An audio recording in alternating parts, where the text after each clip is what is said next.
Good afternoon, our listeners. Welcome on our video today. We are going to do some revision history government. If this is your first time to watch our videos, we request you to consider subscribing to our channel. To the subscribers, we want to thank you guys for your support to this channel. Question number 1: give the relationship between history and government. You are told to give relationship between history and government. So history is the study of man's activities, while government is the study of how people are governed. Question number 2: state one way in which the study of history and government promote a sense of patriotism in a learner. How does the study of history and government promote a sense of patriotism to a learner? Number 1, it enables the learner to be a responsible citizen. Number 2, it enables one to become loyal to his or her country. Question number 3: identify one type of artifact that is likely to be found in an archaeological site. What are some of the things that, or the materials that we can find in an archaeological site? One, we can find weapons that were used by the early man. We can find ornaments. We can find garments. We can find coins. Also, we can find utensils.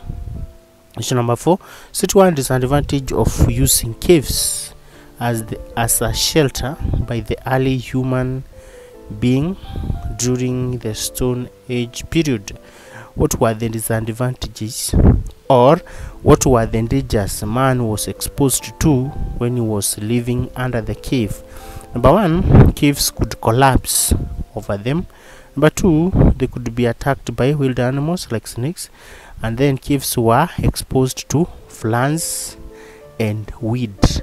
So those are some of the dangers that were facing man when he was living under the cave. Question number 5: identify 2 theories that explain how early agriculture developed. Number 1, diffusion. Number 2, dependent theory. Those are the 2 theories that explain the origin or how agriculture was spread across other parts of the countries. Number 6, give 2 evidence which show that Chinese traders reached the Kenyan coast in the 5th century. So number 1, remains of Chinese coins. Number 2, fragment of Chinese porcelain plates and pottery. Number 7, you are told give the main item of trade in transatlantic trade. Remember the Atlantic trade, the trade that involved 3 continents, that is Africa, Europe, and America, and it is also called slave trade.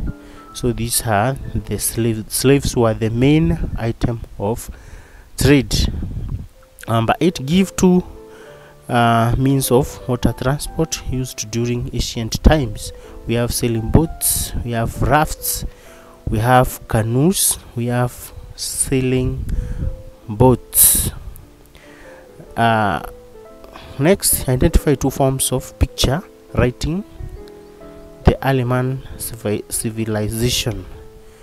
We are going for a break. We are coming back to answer the rest of the questions. If you have not yet subscribed, take this opportunity to subscribe to our channel.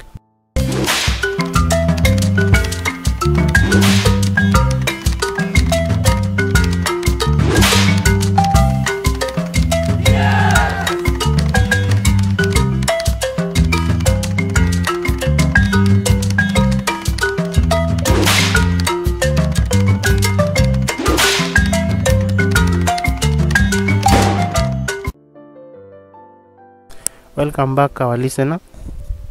You are told number 9, identify 2 forms of picture writing. Picture writing, the early man civilization. Coin form, then hieroglyphics. Then number 10, define direct democracy. What is direct democracy?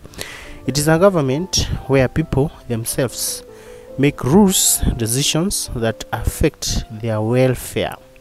Number 11, identify two minority groups whose rights were protected by the Constitution of Kenya at independence. You get 2 marks. That is Europeans, we have Asians, and then we have minority indigenous African communities. So remember, at the independence of Kenya, there were so many groups that were living there. We had the Africans, the Asians, and Indians, and the Constitution catered for their interest. Independence Constitution. Number 18, give 3 recommendations of the Devonshire White Paper of 1923.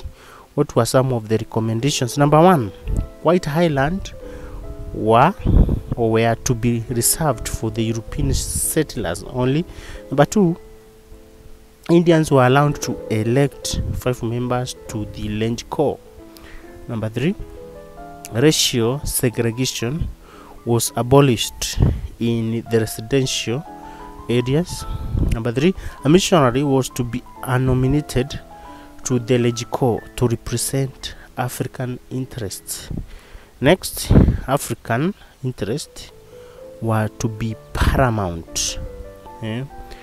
African interests were to be paramount, or were supposed to be superior to other people interest.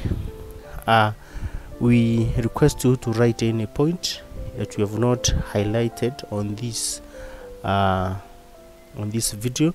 If there is any question that you have not mentioned or stated all the points, you can add your point in the comment section, and we shall appreciate. Other learners also will benefit from your point.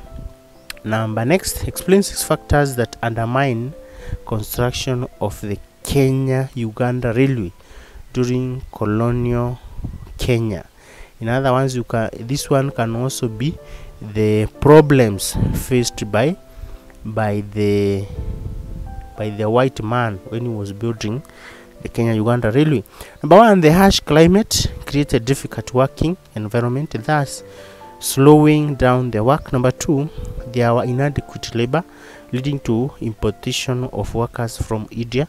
Next, the workers were attacked by tropical diseases, leading to their ineffectiveness. Next, the terrain was poor, thus slowing down the construction work.